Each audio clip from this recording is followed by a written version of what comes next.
Hey, did you know that Sports Illustrated talks about video games? I didn't know that. This is a Sports Illustrated website. I find that kind of interesting. Do they got the swimsuit edition with video game characters going out? I don't know, but it's beside the point. I wanted to talk about video game consoles today, and people were mentioning this to me or tagging me in things, sending me messages about Sony going multi-platform. And I find this interesting because I do want to talk about this to a degree. The consoles, PS5, the Xbox Series line of consoles, the Nintendo Switch, and just the way things look going forward. I don't think hardware is necessarily going anywhere, but some of these companies out there, I guess Sony and Microsoft, they're seeing like, hey, the money's to be made with video games. The hardware is kind of a secondary thing. I don't see either of these companies just strictly dismissing hardware altogether, but I do foresee it becoming less and less of a focus and more of like, hey, let's just get our games out there. The only company I don't think will participate in this is Nintendo. Like, they're just going to stick to what they're doing, and they've been doing great, regardless how you think about them. I know a lot of people hate Nintendo for numerous reasons, and that's fine. They're not above criticism. They've done a lot of odd things, interesting things, messed up things in the past, but they're very successful. And when I look at it personally, I have all three consoles. Which one do I play the most? The Nintendo Switch. I like Nintendo franchises, first off.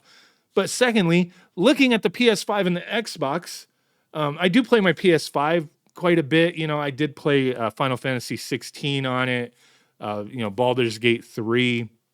But as far as like first party offerings on both of those consoles, there's not a lot that necessarily interests me.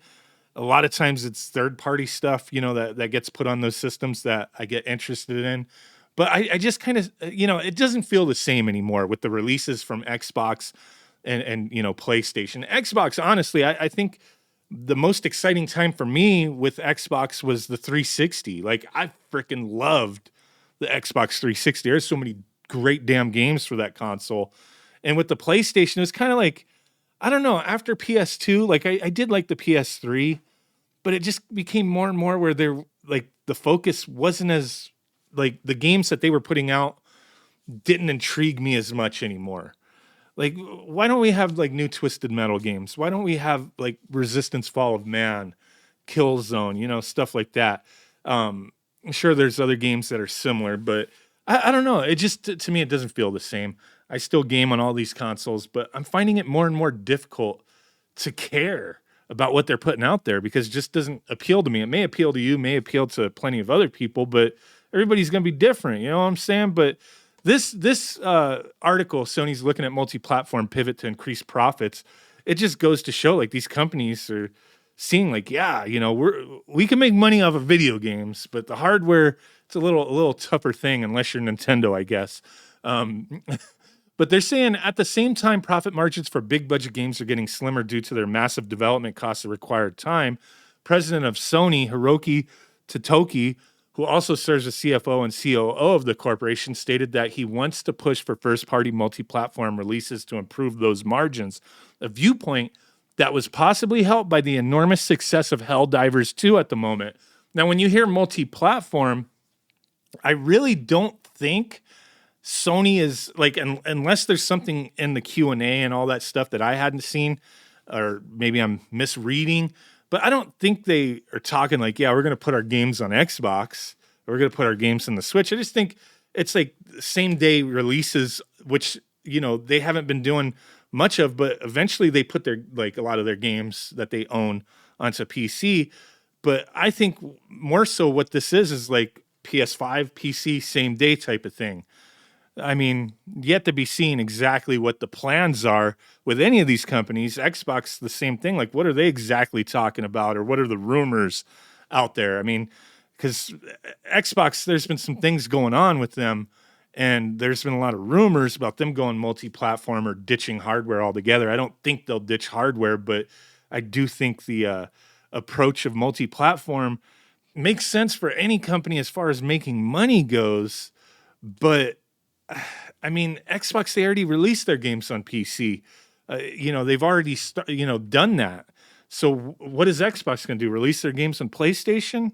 I mean, Some of the stuff they kind of have like are committed to because the Activision Blizzard stuff and those big releases wouldn't make sense to not put them on PlayStation, but like does it go beyond that? So let's look at the rest of this. The Sony published co-op third-person shooter launched on PC and PS5 at the same time and comes with crossplay, enabling both player populations to play with each other. According to developers, sales hovered around 1 million copies just days after the title's release. With numbers above 100,000 concurrent users on Steam, the game has become Sony's biggest PC launch yet. In the past, we wanted to popularize consoles, and the first-party title's main purpose was to make the console popular, Hiroki Totoki said, as translated by Genki. It is true, but there is a synergy to it. So if you have strong first-party content, not only with our console, but also other platforms like computers, first-party content can be grown with multi-platform, and that can help operating profit to improve. So that's another one we want to proactively work on. I personally think there are opportunities out there for improvement of margins, so I'd like to go aggressive in improving our margin performance. So that would make sense that, hey, let's release on PC. Like I said, not Xbox necessarily, but for these companies to go about it that way, does that spell the death of console gaming? I don't think so. I really don't think so. I just think the approach is changing with these guys. Everybody but Nintendo, like I said. Nintendo, I don't really see, are they going to put out the next Legend of Zelda on PC and whatever the next Switch system is at the same time? I doubt it. Nintendo wants to sell their own hardware. They might do little mobile things here and there, but I don't see Nintendo approaching it this way. Profits, Nintendo's, I think they're doing fine. Sony and Xbox just kind of Xbox especially, it says down here, they're set to announce similar changes in a podcast featuring Xbox chief Phil Spencer on the 15th, which is tomorrow, as it looks to bring its games to more platforms. We'll have to find out what they mean by that. But having the option of console gaming or PC gaming for these big releases, these first-party titles from these companies, I think is a good thing. Because, okay, first off, if you were to ditch the PS5 and just say, hey, we're not doing consoles anymore. Same thing with Xbox. We're not doing consoles anymore. I've already spoke on this with Xbox. I see them as just I don't really look at the Series S and X as consoles. I look at them as PCs already. That's just kind of the way I saw it from the beginning with them. But not everybody can afford a gaming PC or wants to go through the troubles of putting one together.